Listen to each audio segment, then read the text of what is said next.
Hello, everyone. Thank you for taking time to attend my webinar. My name is Nikhil Wadhera, and today I'll be talking with you about test and learn and the significance of it in the product development, most importantly in this age of digital where change is constant.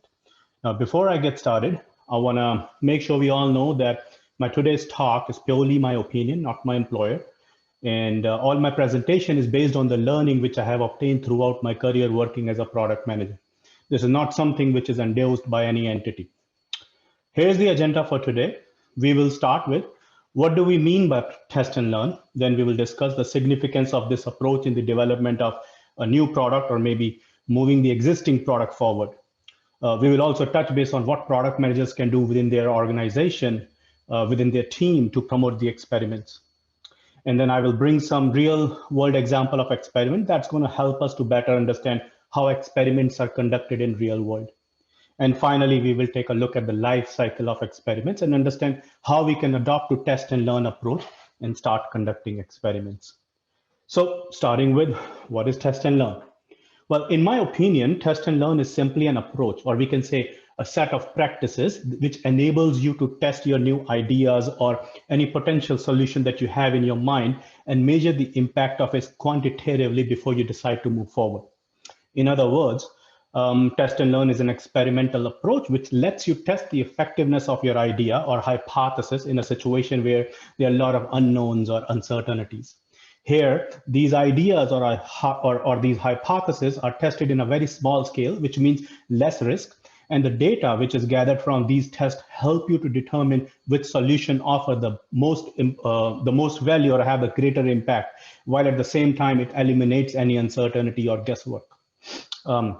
Whether the outcome of these experiments is successful or not, the findings that you get from these experiments, they're invaluable as it helps you and guide you how you're going to move your product forward. So the goal here is not to conduct a perfect experiment, but to make a better decision from the output coming out of those experiments. Now, let's understand why experiments are important and its significance in the product development.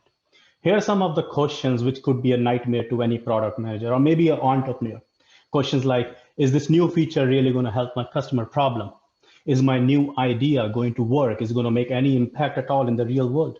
Or as a product manager, which feature should I prioritize next? That's going to help me to increase the engagement rate or conversion rate of my product. There are many more questions like this which are filled with unknowns, and there is no easy way to get answer to any of these questions, especially in today's world where consumer taste and behavior is changing in a rapid speed. Anyone who's building a new product or a feature under extreme uncertainty, knowing if their idea is going to make any difference or will it have any impact in the real world is always a big question. And test and learn approach helps you to make well-informed decisions based on data coming out of these experiments. These experiments are key to innovation, and in order for you to move forward move fast in the age of uncertainties and stop building product which nobody wants, these experiments provide great insight and help bringing the clarity as it reveals what works and what doesn't. Now, if you increase the number of experiments, you increase the number of innovation you produce, and that enables you to know more. And if you fail fast, you learn fast, and you move fast. Now, let's take an example. Let's say you have hypothesis that making certain change in your app, maybe on the registration or a sign up page, it may increase the number of daily consumers sign up by X percentage. But you are not sure how this change, how the user will interact with this change in the large scale. Or is this change going to cannibalize any existing feature you currently have? Or is it going to really work or not? These all unknowns can be frightening, and the only way for you to tackle and eliminate these unknowns are by simply putting your hypothesis to test and rely on the results to validate or reject those hypotheses. This approach enables you and your team to be more learning-based team who use fact-based decision-making to achieve any objective. Now let's understand what product managers can do or within their team or within their organization to promote and to conduct experiments. Well, there are many organizations who have dedicated team focusing on running experiments separately, but that should not stop any product manager to not wear the scientist hat and conduct experiments of their own. Let's assume that not many people or your peers in your team or organization conduct experiments or understands its importance. In such case, creating an experimentation culture may take time and effort. However, you as a product manager now have the perfect opportunity to lead by example. You should start small, which means conduct small experiments and share your results, your test results with others. This will promote the idea of experimentation and also help building the momentum. By communicating your wins will get people excited about the experimentation. However, the important thing here is, the critical thing that I would like to call out here is that while you're promoting the culture of experiment and encouraging your peers to conduct more experiment, you should also prepare them to feel comfortable with the failure. Because when it comes to experimentation, failure is bound to happen.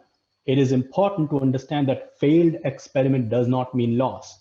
It means lesson learned. Failed experiment produce results and insight which teaches us something which we didn't know before. It tells us what didn't work. So you should be open to the failure and embrace it. You should also have an infrastructure in place that should enable you to conduct experiment easily. By infrastructure, I mean tools and software that gives you the ability to build small changes, roll it out quickly in the market to a small segment of users, and the tools which you can leverage to measure the effectiveness of those changes. What I'm talking here is the feedback loop. Feedback loop is what will enable you to start the process of learning throughout the experiment. And once you conclude your experiment, the feedback loop will tell you how effective your experiment was. Now let's take a very simple example of experiments. Let's say you are a product manager and you are exploring the opportunity to lift the conversion and engagement rate of your product through your website. Your hypothesis here is that if you make certain change in the hero image of your website, you can lift the adoption rate. The hero image is basically the first visual component which you encounter when you open the website, with main purpose is to attract the customer attention. And your experiment here is to find out, would a different color on the hero image garners more click? All you can do now is you can conduct an A/B test where part of your traffic is shown to original version of your hero image, which is A, and remaining part of a traffic are shown the new version, which contains the change, and that is B. Now, by showing the random sample of your visitor different versions of your page, you can use data to determine which version of your page is more effective in meeting your goal, which in this case is lifting the conversion rate. Now, this is a very simple example of experiment. The scenario is very simple, and the method of conducting the experiment, which is A/B testing, that is also very well known and simple. Experiment is way more than A/B testing. So let's take another example. Let's talk about a scenario where you have an idea to build a brand new product from scratch. And I have a perfect example for you, and which is Zappos.com. Now, Zappos.com is an online shoe retailer known for one of the most successful customer service e-commerce business in the world. And how it all started, their founder, Nick Swinburne, he was very frustrated at some given point. He was frustrated that he was not able to find a specific pair of shoe that he was looking for in any of the nearby stores or mall. The problem here was that there was no easy way for him to find that pair of shoe. If he traveled to the store, it does not even guarantee that he's going to get that pair of shoe there or not. From there, he got the idea to start selling the shoe online. He understood the problem pretty well and saw the great opportunity to address the problem. He believed, he assumed that if we start the digital e-commerce retail experience of selling shoe, people will buy shoe online. Here, his hypothesis was that if I set up a digital retail to sell shoe, then people will be willing to buy a shoe online. However, this is just a hypothesis. And in order for him to validate, he didn't start it by putting a factory or a warehouse where he stored massive inventory of shoe or distribution center to meet the incoming demand of the online order. Instead, he started by running a very small, simple experiment. He personally visited few stores nearby and made a deal with them to use their inventory. He took a picture of their inventory and put it in his website, a very simple website. He told the store owners that once he get the sale done through his website, he'll come back to pick up that shoe and will pay the full price. The only objective here of Nick was to test the hypothesis that people will buy shoe online. At this point, he was not concerned about storing a massive shoe inventory or building technology to support his e-commerce business, or even building a user-friendly website. That all came later after his experiment was successful and he was convinced from the output of the data, which validated his hypothesis of people buying shoe online. This way, Nick eliminated all the risk and uncertainties. This experiment guided him to move forward, which starting a company, which later in 2009 was acquired by Amazon for $1.2 billion. Now, let's take a look at some of the life cycle of the experiment. Well, first thing first, you start with identifying the problem that matters most to your customer. Now, that's your starting point. Remember, your experiment is attempt to solve your customer problem through the series of hypotheses, and it should be tied to a product goal or a vision of a company.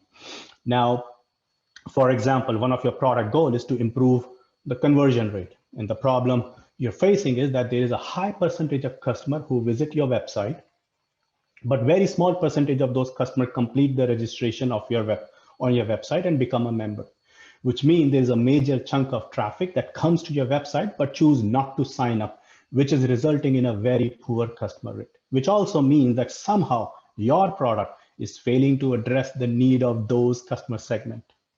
Now, once the problem is clear and identified and it's well defined, next thing you're going to do is you're going to form your hypothesis, which are nothing but a simple educated guess, which you basically come up with based on some secondary data on which you have done some analysis, or maybe coming out of with from some level of user research that you may have conducted. Now, for a given problem we have, which is related to the low conversion, your hypothesis could be simply by launching feature X, we expect the conversion rate to increase by Y%. Let's take a look at some of the hypothesis statement I have here related to this problem, which is improving conversion rate. So the first one, if we optimize our website and improve the load time by 50%, then we improve the conversion rate by 20%. Now let's assume you have formed this hypothesis after conducting a user research, which reveals that some percentage of users got frustrated and abandoned your website. And you believe this may be because your website was taking too long to load, which is why you have this hypothesis that if you reduce that load time, you will be able to improve the experience, your customer experience, and eventually the conversion rate. Here's another one. If we simplify our sign up page and make it more responsive, then we will improve the conversion rate by 20%. Now, this hypothesis is formed based on, let's say, analysis that you have conducted, which tells you that you have customers who clicked the register button and started the sign up process, but somewhere in the middle, they abandoned your website. They didn't click the submit button. So you're measuring the difference between number of customers who clicked register and submit, and you see a huge variance which indicate that customers are abandoning the sign up form. And you believe that if you simplify the sign up process with less questions, that will optimize the customer experience and will result in improving conversion rate. Let me throw one more here. Let's say you as a product manager, you believe that if we provide the social media login as an alternative to registration form, then we will improve the conversion rate by 20%.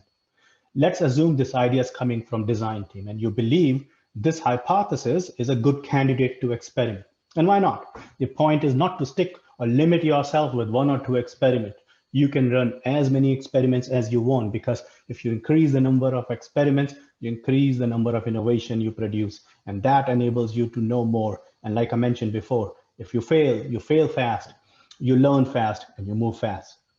Now, let's say you have your hypothesis statement ready, you understand the problem statement pretty well. But before you go ahead and run your experiment, you want to make sure you have defined the success matrix for those experiments. And most importantly, you're recording them so that you can measure it after you conclude your experiment. When we talk about defining the success matrix, take a step back, look at the bigger picture and see what winning looks like for you. And you can you can produce your solid KPIs from there. In this case, in our case, which we're talking about, where we are looking to optimize our website to improve the load time with a goal in mind to lift the customer registration, then our success matrix could be something like a conversion rate. Now, once you have defined the success matrix, it's time for you to design and run your experiment.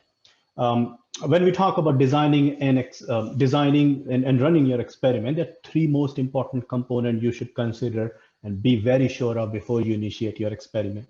The first one, what method or tool will you use to conduct your experiment? For how long will you be running your experiment? And finally, what would be the sample size of your experiment? Let's start with the method and technique first. Now, there are many techniques available which you can leverage to run the experiment, and you should pick the right one that is based on the nature of your hypothesis. Here are some of the examples. The first one is off-brand testing. Now, this is a technique which helps company to conduct experiment with minimum risk of their brand equity. This is something which is best suited in a scenario where you have a brand new product idea and you want to experiment to validate the viability of that idea. Now, companies do not lack ideas, but what they have a hard time is on deciding what idea they should invest on, what idea they should prioritize. Same was the case with Toyota at one point when they applied this technique of experiment to validate their new idea related to the gas payment. They were testing if customer will be willing to pay for the gas from the convenience of their car. They registered a new domain, created a Facebook ad, and drove all the traffic to that off-branding landing page to test their value proposition. Another way of running experiment, and probably the most famous one, is A/B testing, and also known as split testing. And this method is adopted in a scenario when you're comparing two versions of element against each other to determine which one performs better. I have another one here, which is a method is the MVP, aka the minimum viable product. This is where a very small version of a potential idea or a product is pushed out to the market to gather the real user feedback. MVPs are built to test assumption and hypothesis related to the value proposition that product is pursuing. And this is exactly what Nick Swinburne did to validate his hypothesis, which was related to consumer will buy shoes online. The other two components, which are to determine how long you're going to be running your experiment, and you what would be the potential sample size of your test. Now, the goal here is to gather the sufficient data from the test, which is accurate and reliable. And in order for you to achieve that, you need to run your test long enough to make sure enough people participated in that experience, in that experiment. Now, here I would recommend that you take a help from the data folks, your data scientists in your team. They can help you to get that answer, or maybe there are a lot of tools available which you can leverage to determine the right sample size and the time period of your test. Let's say in case you're doing an experiment on your existing product by making some small changes and your method is A/B test. For this case, the duration of the test will purely depend on how much amount of traffic you get. And based on that, you might want to run your test for a few days or a couple of weeks. And most importantly, you keep in mind that you want to run one test at a time to get the most accurate result.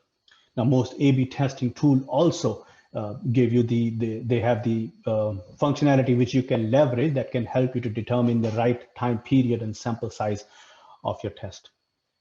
Now, once you complete your experiment, use the matrix which was picked before to decide what your next course of action is going to be. These matrix will be the prime indicator which reveals the result of your experiment. From here, you will be able to prioritize your roadmap with the feature which was the winner. Or maybe not. Maybe let's say the result of your experiment was rejected. It rejected your hypothesis. And if that's the case, now you want to know why I got X instead of Y. And this may lead to another experiment. And why not? The goal here is not to conduct the perfect experiment, but it is to make a better decision from the output of those experiments. Well, here are some of the key takeaways I have for you guys, starting with the experiments, which I mentioned. They are key to innovation. And remember, if you increase the number of experiments, you increase the number of innovation you produce. So make experiment part of your product DNA. This is a famous quote by Jeff, where he claimed that the success they get at Amazon is a function of how many experiments they do per year, month, week, and a day. And another one is the experiment and failure. Like I mentioned, they go hand to hand. So you should embrace failure. The goal is not to run the experiment or to win. The goal is to make better decisions from the output produced from those experiments. And finally, measure everything that matters, because if you cannot measure it, you cannot improve it. Here are some of the references and further readings I would like to recommend. The Lean Startup by Eric Ries. So very good book. It elaborates on how today entrepreneurs use continuous innovation to create a radical successful business. Another one, my favorite, Inspired, How to Create Tech Products Customer Love by Marty Kagan. In this book, Marty focuses on giving us an insight how most successful tech companies like Amazon, Google, Facebook, they design, develop, and deploy the product that has gained huge success across the globe. Hooked, the book by Neer on how to build a habit-forming product. In this book, Neer talked about how successful company create product and explain why do some product capture attention and while others flop. And the final one, Building a Culture of Product Experiment by Brian Jones. This is a webinar which is available on Product School. Here, Brian talked about the different experimental culture and the 7 habits involved in them. Well, this is all I have for you guys today. I hope you guys enjoyed it. Thank you.